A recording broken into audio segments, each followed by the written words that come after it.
Hey, New Life, this is Pastor Mike. This is Wednesday night. We're just getting ready for just a quick devotion. I want to read to you Isaiah chapter 50, verse 4. It reads this: "The Lord hath given me the tongue of the learned, that I should know how to speak a word in a season to him that is weary." This evening, I was just thinking about how we're in a time where we need to be able to speak a word to those in this season that are weary. And so it got me thinking about seasons and how there are different seasons in life. It says this in Proverbs 15:23, "A man hath joy by the answer of his mouth, and a word spoken in due season, how good is it?" And so as we think, there's timing to a word. There's a season when we're supposed to speak something, and when we speak the right thing at the right time, Proverbs says, "How good is it?" And so we need to speak some things to those who are weary today. But before we get into that, I just wanted to talk about what is a season. If you go by the law of first mentions in the Bible, it says this in Genesis 1:14, "And God said, Let there be lights in the firmament of heaven to divide the day from the night, and let them be for signs and for seasons and for days and years." And so he's classifying, hey, there's going to be seasons, a spring, a summer, a fall, a winter, these different seasons. But really it's just a set amount of time a season is. And so really what we need to understand is that we all have seasons. We're all going to have different seasons in life. Ecclesiastes 3:1, it says, "To everything there is a season." And we can draw a lot from just everything there's a season. There's a season when you're going to be on the mountaintop. Things are going to be good. There's a season where you're going to be in the valley. Things are going to be tough. There's a season climbing. There's a season where you're falling.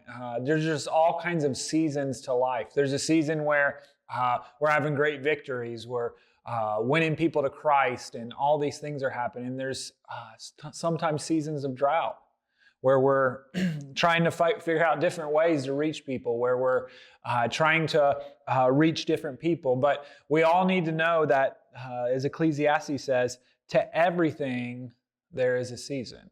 To everything there's a time period. So how long is a season?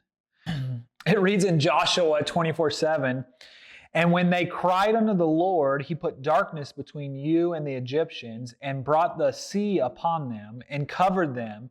And your eyes have seen what I have done in Egypt, and ye dwelt in the wilderness a long season." What kind of season was the Israelites in the wilderness? 40 years. It was a long time that they were there. So how long is a season? Is the season 40 years?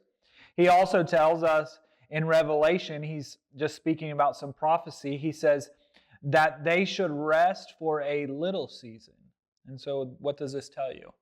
Sometimes there is a long season, a season we sometimes don't want to last that long. And sometimes there's a little season. It's shorter than we would like.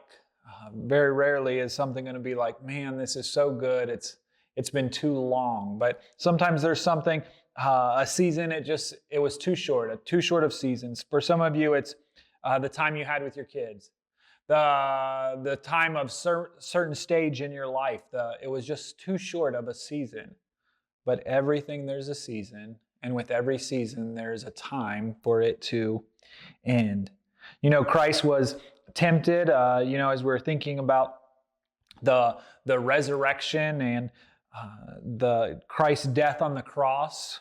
It says this in Luke 4:13, "And when the devil had ended all the temptation, he departed from him for a season." After Satan had come and tempted Christ, it says that after that, he had only left Christ for a season. He gave him a break just for a season. Sometimes we get these little breaks from things and from troubles and from trials, but it's only for a season. It says this about sin, choosing rather to suffer the affliction with the people of God than to enjoy the pleasures of sin for a season. Some of us forget that sin is just for a season. You can be involved in it. It's fun. It brings pleasure, but it is only for a season. There are some who are wrapped up in sin right now, some who will be listening to me. You have a sin, a secret sin no one knows about, but it's only going to bring pleasure for a season, because eventually you will reap what you sow. Eventually, it will bring forth a fruit, that sin, and it's only for a season. There's a season you will be due